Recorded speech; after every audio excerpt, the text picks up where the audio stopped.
പിതാവിൻ്റെയും പുത്രൻ്റെയും പരിശുദ്ധാത്മാവിൻ്റെയും നാമത്തിൽ ആമേൻ. 50-ാം സങ്കീർത്തനം. കൃതജ്ഞത യഥാർത്ഥ ബലി. കർത്താവായ ദൈവം ശക്തനായവൻ സംസാരിക്കുന്നു.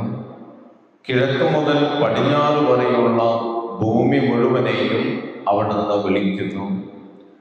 സൗന്ദര്യധികമായ സിയോനിൽ നിന്ന് ദൈവം പ്രകാശിക്കുന്നു.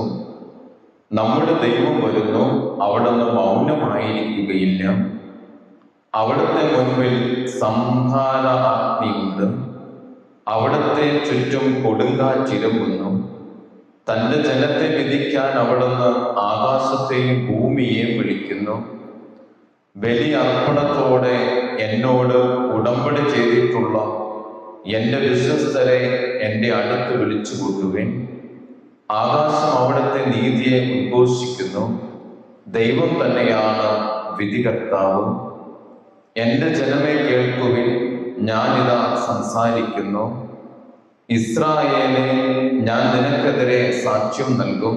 ഞാനാണ് ദൈവം, നിന്റെ ദൈവം. നിന്റെ ബലികളെ കുറിച്ച് ഞാൻ നിന്നെ ശാസിക്കുന്നില്ല.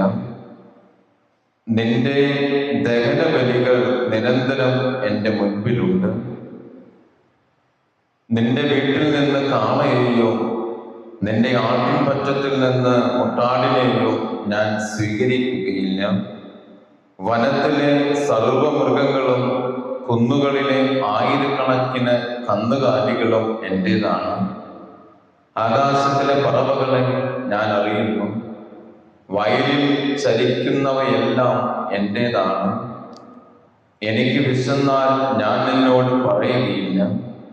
ലോകവും അതിലുള്ള സമസ്തവും എൻ്റേതാണ്. ഞാൻ കാളകളുടെ മാംസം തിന്നുമോ, ആടുകളുടെ രക്തം കുടിക്കുമോ? കൃതജ്ഞതയായിരിക്കട്ടെ നീ ദൈവത്തിന് അർപ്പിക്കുന്ന ബലി. അത്യുന്നതനുള്ള നിന്റെ നേർച്ചകൾ നിറവേറ്റുക. അനർത്ഥകാലത്ത് എന്നെ വിളിച്ചപേക്ഷിക്കുക. ഞാൻ നിന്നെ മോചിപ്പിക്കും.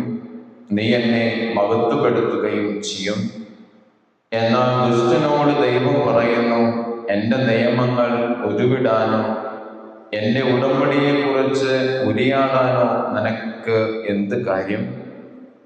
നീ ശിക്ഷണത്തെ വെറുക്കുന്നു, എൻ്റെ വചനത്തെ നീ അവഗണിക്കുന്നു.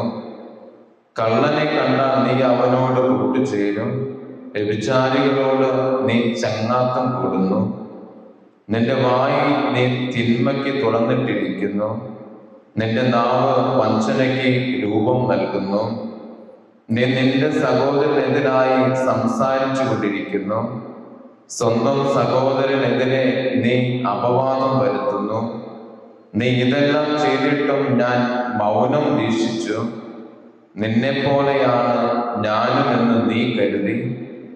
എന്നാൽ ഇപ്പോൾ ഞാൻ നിന്നെ ശാസിക്കുന്നു. നിന്റെ മുൻപിൽ ഞാൻ കുറ്റങ്ങൾ നിരത്തി വയ്ക്കുന്നു. ദൈവത്തെ മറക്കുന്നവരെ ഓർമ്മയിൽ ഇരിക്കട്ടെ, അല്ലെങ്കിൽ ഞാൻ നിങ്ങളെ ചീന്തിക്കളയും. രക്ഷിക്കാൻ ആരും ഉണ്ടായിരിക്കുകയില്ല. ബലിയായി കൃതജ്ഞത അർപ്പിക്കുന്നവൻ എന്നെ ബഹുമാനിക്കുന്നു. നേരായ മാർഗത്തിൽ ചലിക്കുന്നവന് ദൈവത്തിൻ്റെ രക്ഷ ഞാൻ കാണിച്ചു കൊടുക്കും. പിതാവിൻ്റെയും പുത്രൻ്റെയും പരിശുദ്ധാത്മാവിൻ്റെയും നാമത്തിൽ ആമേൻ.